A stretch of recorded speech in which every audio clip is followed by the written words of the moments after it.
안녕하세요. 주변에 떠돌아다니는 유용한 정보를 모아서 알기 쉽게 정리해드리는 알려줌입니다. 요즘은 정부에서 취약계층을 위해 시행하는 복지제도가 우리가 다 알 수 없을 정도로 아주 많이 있습니다. 점점 그 조건도 완화되어 더 많은 국민이 혜택을 받을 수 있도록 확장해 가고 있는 상황이고요. 하지만 이러한 복지제도가 너무나 많고 그 신청 절차도 복잡하거나 어려워서 아예 신청을 하지 않아 지원을 받지 못하는 경우가 많이 있습니다. 기존에 받았던 지원을 못 받게 되거나 못 받았던 지원을 받을 수 있게 되는 경우도 있습니다.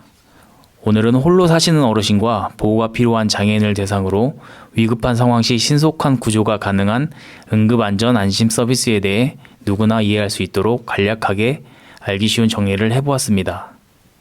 영상 보시고 지원하는 내용을 꼭 확인하셔서 신청 대상이 되시는 분들은 신청하여 정말 도움이 필요한 순간 나와 내 가족, 내 지인이 적절한 조치를 받을 수 있도록 꼭 신청하시면 좋겠습니다.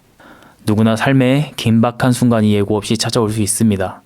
더구나 나이가 들고 몸이 약해져 지병까지 있을 때 이런 순간이 찾아온다면 누군가의 도움이 반드시 필요한 순간일 겁니다. 다행히 이런 일이 발생했을 때 가족이 곁에 있거나 누군가 같이 있다면 도움을 받을 수 있겠지만 우리는 언젠가 혼자 있어야 할 시간이 찾아오고 또 사고는 그런 때 발생하기 때문에 고령화 시대에 더 필요한 복지제도가 아닌가 생각되는데요. 이럴 때 진짜 필요한 것이 오늘 소개해드릴 응급안전안심 서비스가 아닐까 생각됩니다. 응급안전안심 서비스는 노인, 장애인의 가정에 응급호출기, 화재 감지기, 활동량 감지 센서 등 여러 장비를 설치하고 상시 모니터링하여 사고가 발생 시에 별도의 구조 신청이 없어도 신속하게 대처할 수 있도록 시행하고 있는 복지제도입니다. 이미 아시는 분도 있으시겠지만 이번에 처음 시행된 제도는 아니고 2021년 1차를 시작으로 올해 3차 시행하고 있으며 7월 17일부터 10만 가구에 좀 더 완화된 기준으로 확대 시행하고 있습니다.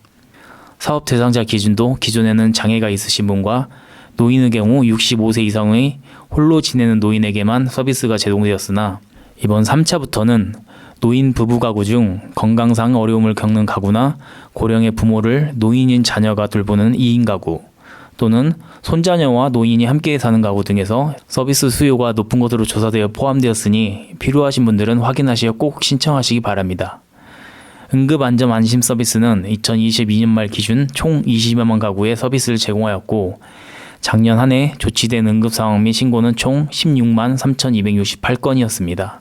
실제로 어르신들이 이렇게 많이 도움의 손길이 필요하다는 것을 나타내주고 있는 수치입니다.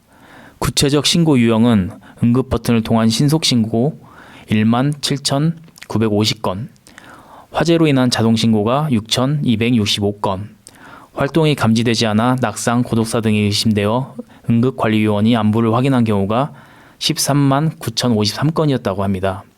보건복지부에서 발표한 실제 발생한 사례를 보면 울산의 70대 어르신은 심근경색 시술 후 댁에서 코피가 멈추지 않자 응급 버튼을 눌러 신속히 119의 도움을 받아 치료하였고 전북 완주군의 80대 어르신은 며칠 중에 자택에 화재가 발생하였으나 화재 감지기가 자동으로 119에 신고해서 즉시 119가 출동하여 화재를 진압하여 피해를 최소화한 적도 있습니다.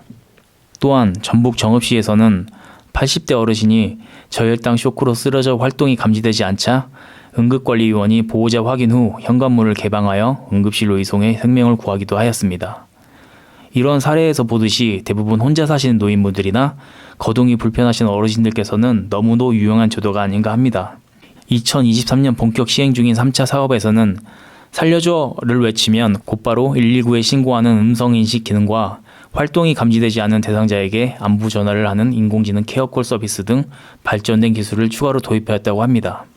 그러면 구체적으로 지원하는 서비스에 대해 간략히 알아볼까요?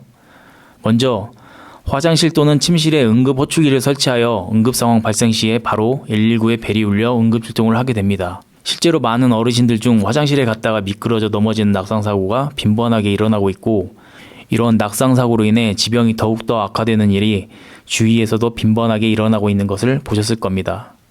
응급 버튼이 있다면 위급한 상황 시 빠른 대처가 가능할 것으로 보입니다. 또 다른 서비스는 활동량 감지기입니다. 평소 대상자의 빈번한 활동 반경을 확인하여 설치한 감지기 및 레이더 센서로 움직임, 심박 호흡 등을 측정하여 쓰러지거나 의식을 잃은 경우 응급관리요원에게 알려 안부를 확인하게 됩니다. 안부를 확인했을 때 연결이 되지 않으면 바로 119에서 출동하게 될 것입니다.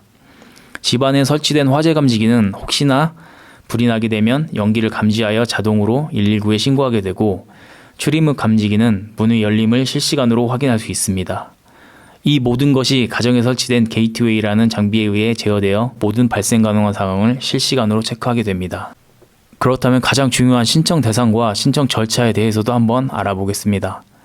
앞서 말했듯이 실제 혼자 거주하는 65세 이상 노인과 장애인 중 일정한 조건에 해당하는 사람이 이에 해당하고, 올해 7월 17일부터 새롭게 추가된 대상자가 있습니다. 보건복지부 보도자료에 의하면 돌봄이 필요한 노인 부부 등 노인 2인 가구 및 조성 가구에도 서비스를 제공한다고 밝혔습니다.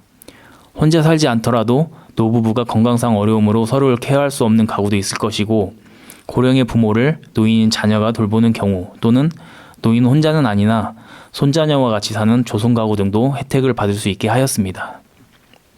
이에 대한 신청은 가까운 행정복지센터에 방문하거나 전화로 신청할 수 있으며, 방문하셔서 응급안전안심 서비스 신청을 알아보러 왔다고 말씀하시고 담당자에게 도움을 요청하시면 될 것 같습니다. 응급안전안심 서비스에 대한 사업 내용을 이 영상에서 구체적으로 일일이 다 나열할 수는 없습니다.